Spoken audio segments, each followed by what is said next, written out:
In section 13, we're going to be looking at money and banks.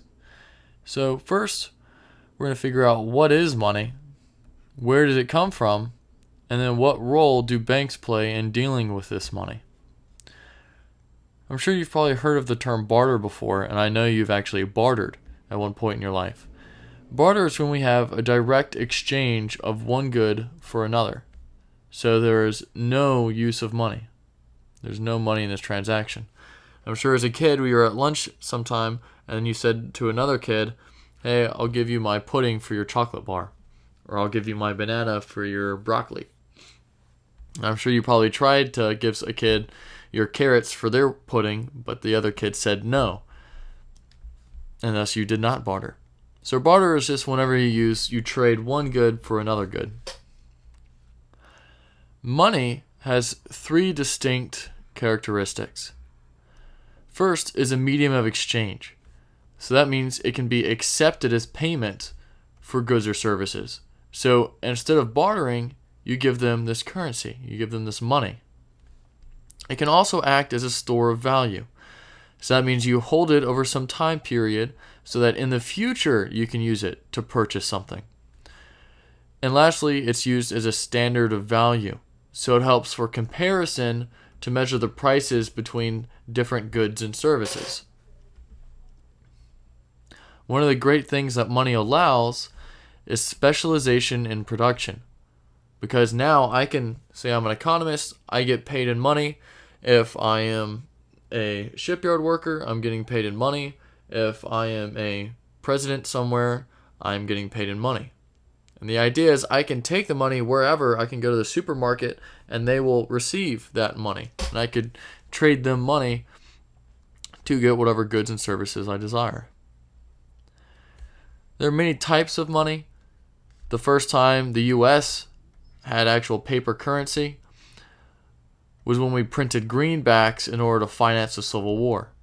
So back in 1861 is when we first started having federal government-backed money. When this happened, the Confederate dollars became worthless because the Confederate lost the Civil War. So no one accepted the Confederate dollars anymore.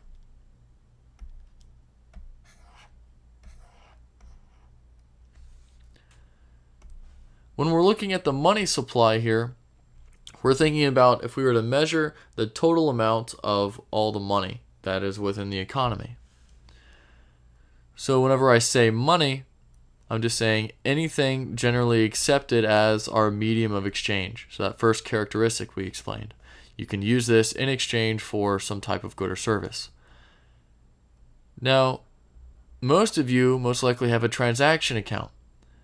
So that's a bank account in which you can use direct payment to a third party, such as your checking account. If you have a debit card, that would be something that allows you to take money straight out of your checking account and then give it to that third party. So you go to the grocery store, you use your checking account, right? Your first and second party, the transactions between you and the bank for your money, and then that third party is the grocery store. So you give the grocery store your debit card and then you can pay for those goods and services. It's the idea that this transaction account, so your checking account, is substituting for cash. So now you can use this piece of plastic instead of having to carry cash around. The basic money supply that we're going to be looking at is called M1. And that's looking at the currency held by the public, so all of the actual cash, and then also money in transactions accounts, so money in checking accounts. So we look at how much is in the public and then how much is in the actual checking accounts or these transaction accounts. Credit card is not considered a final form of payment because you have to eventually pay off your credit card by check or cash. So either through your checking account or your cash.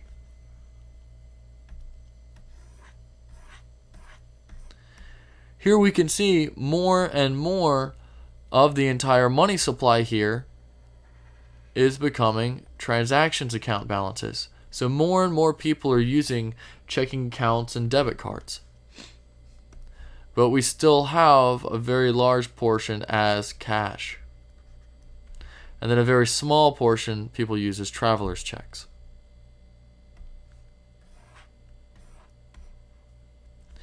Near money would be things that come close but are not immediate money. Such things as savings accounts. To use your savings account, you might have to go to the actual bank and physically take out cash. We don't have a debit card for a savings account. It's only for checking accounts. For money market mutual funds, people usually use it to get extra interest on their savings, but they can only write a few checks without paying a fee. So with a debit card, you can use it as many times as you want, as long as you have money in your checking account. But with a money market fund, you might only be able to use and pull money out of that fund a couple times before they start charging you extra fees. Just a reminder of aggregate demand.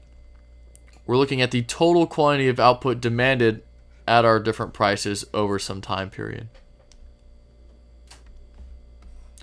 Okay, so now we get into the creation of money. So first, we start off with people depositing money into banks. So when people go into deposits, they put it into transactions accounts. When banks go from bank to bank, they actually barely ever use cash, and they usually just use computer transfers. So they just deviate the different types of numbers. Banks can actually themselves create money, which we'll learn about here in a second, with the loaning process. And when we're thinking about this process, keep in mind that for banks, transaction account balances are the largest part of their money supply. And banks can also create transaction account balances by making loans. And we'll see that more in detail here. So when we use the term deposit creation, so we're creating deposits within transaction accounts. So when I lend, or when a bank lends money to another person or another bank, they're creating extra deposits within that own transaction. In this example, we're going to start off with a monopoly bank.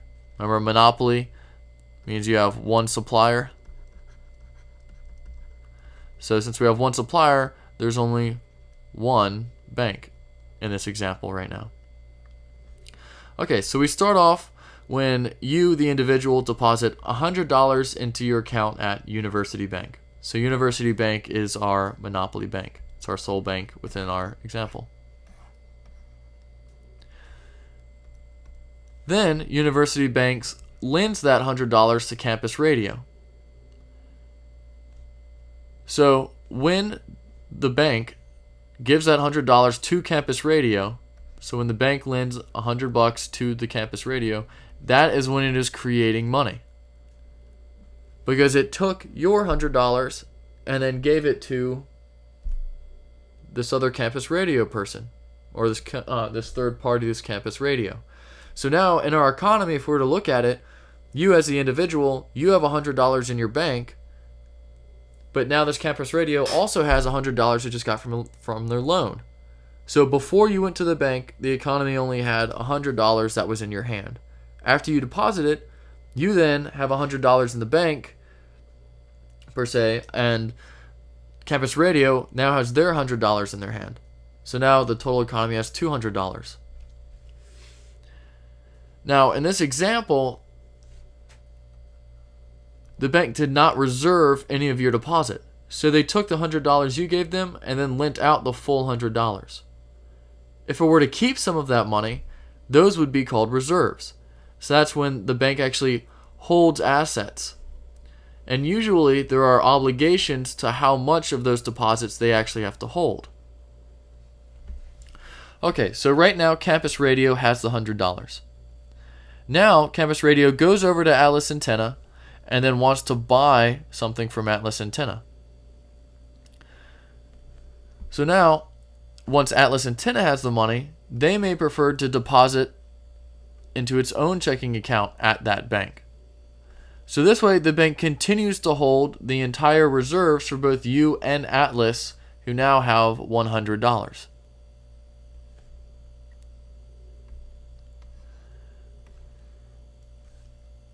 Now, if the bank is required to keep some reserves from that, we call it fractional reserves. Because usually banks only have to keep a fraction of their deposits. To figure out how much of their deposits they need to keep, we look at the reserve ratio. So it's just the ratio of how much of the bank's reserves are to the total transactions deposits. We can just look at it in this equation right here. So we get our reserve ratio from the amount that the bank is reserving and then divide it by the total deposits that are in that bank itself. Right now, the University Bank has the ability to hold reserves based on people are using checks for most of their transactions and not cash, so that way they can keep lending out more money and creating money. And there is no other bank. Remember that University Bank is a monopoly right now. Once we get into the actual system, so including more banks, the power to create money is actually within the banking system. So a combination of banks, not in a single bank.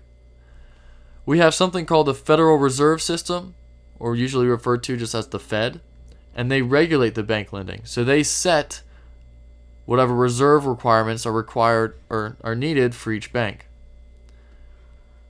These required reserves. It's just the minimum amount of reserves that the bank has to hold. We can find out the required reserves by taking that ratio and then multiplying it times the total deposits. So say for example, our total deposits earlier were $100 when you as an individual gave University Bank your $100. If the reserve ratio was 20%, then that means the required reserves would end up being $20. Whatever that reserve requirement is will directly limit the deposit creation possibilities. Because now, if I'm the bank, and if the bank has to hold $20 as reserves, then it only has $80 worth of deposits which it can loan out.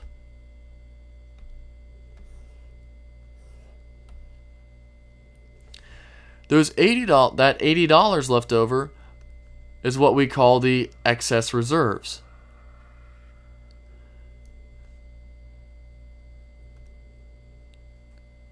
So earlier, our total reserves would have been the $100 minus the required reserves, which was $20.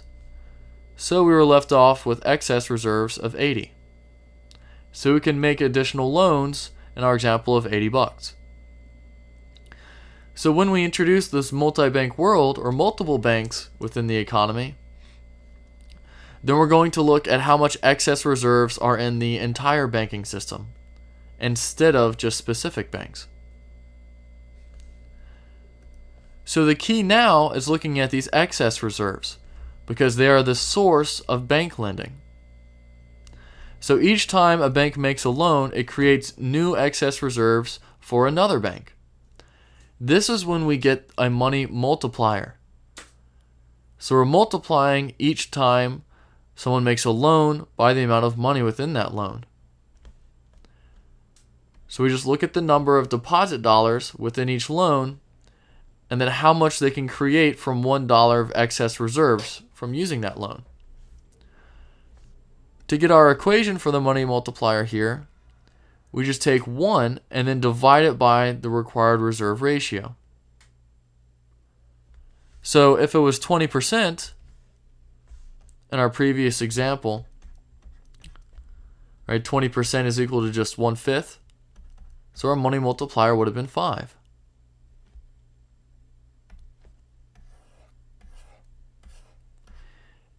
And here we can see a nice little example. Let's see how it all fits together. Okay, so we start with your initial deposit of $100. It goes into University Bank. So if we want to figure out, here our required reserves are $75. So that means that the reserve ratio would have been 75%. because we get the required reserves by taking the deposit and then multiplying it by the reserve ratio. So if we're trying to find out, if we know here required reserves is equal to 75, and we know the deposit is $100, then all we need is a reserve ratio. So you take 75 divided by 100, and that gives us our reserve ratio. And that would just equal 0.75, which is 75%.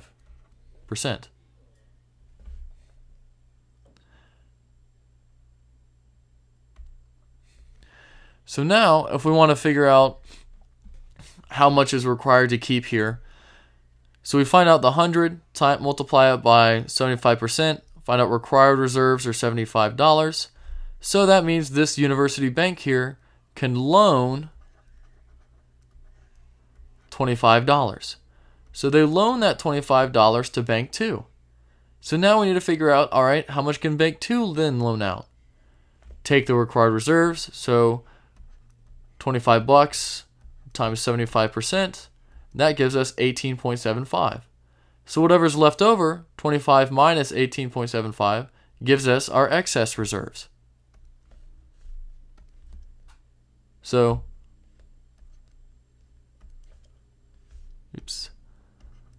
25 minus 18.75 gives us 6.25. And then we know how much we can loan. So Bank 2 can loan $6.25 to Bank 3. They have to figure out how many required reserves they have. So 6.25 times the reserve ratio of 75% gives us 4.69. To figure out how much they can loan, they just take 6.25 minus 4.69, and that gives them the ability to loan $1.56. So Bank 3 can loan $1.56 to Bank 4, and then it just keeps going on and on throughout the banks. To figure out how much will be loaned in total, we just take the excess reserves of the entire banking system and then multiply it times the money multiplier. And that gives us our potential deposit creation. This tells us how much money can actually be created.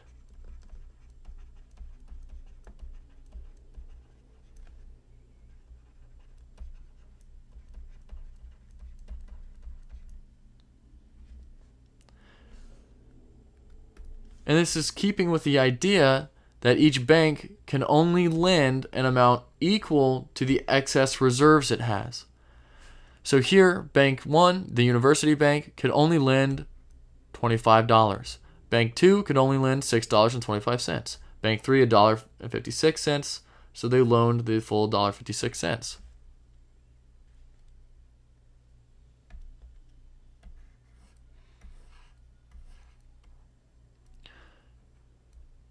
Whenever a bank creates money, it is affecting our macro economy because it affects the economy as a whole. It's taking the savings of some people and then giving others who take loans the ability to spend more. So they're performing these two essential functions here. First, they transfer money from savers to spenders through loans.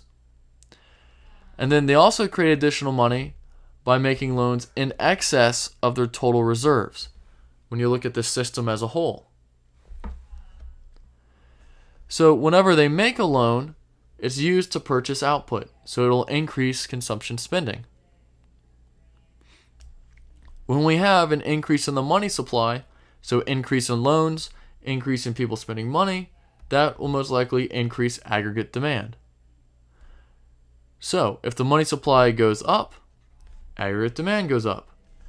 So if the money supply goes down, if we have a shrink in our money supply, the aggregate demand will also shrink. Here's our circular flow model. So here you are as an individual consumer, and you save your $100. Then the bank here takes whatever they have in excess reserves of that $100, loans it to other people, or loans it to banks. Other businesses. So the banks can take their excess reserves, loan it to other consumers, loan it to other businesses, or actually loan it to other banks. If they loan it to consumers, then those loans turn into domestic consumption. If they loan it to business firms, that turns into investment expenditures. Both of these will turn into sales receipts back to the business firm, which then turns into wages and dividends, which is income back to the consumers. So banks just use this as a way to stimulate this entire circular flow.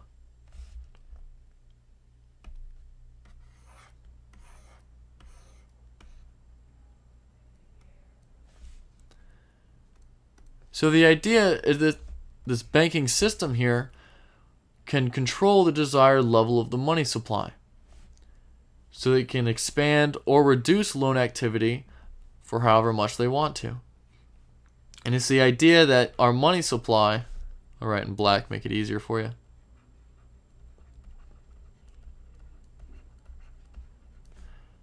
has a positive relationship or direct relationship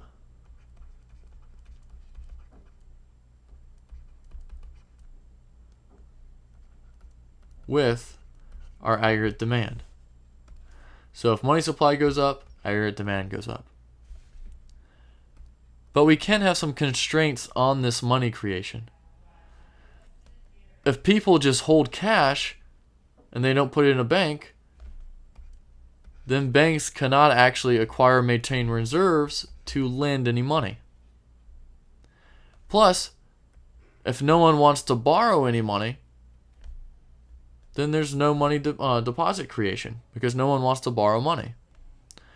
If the banks themselves are not willing to actually make loans, so to satisfy credit demands, just making loans.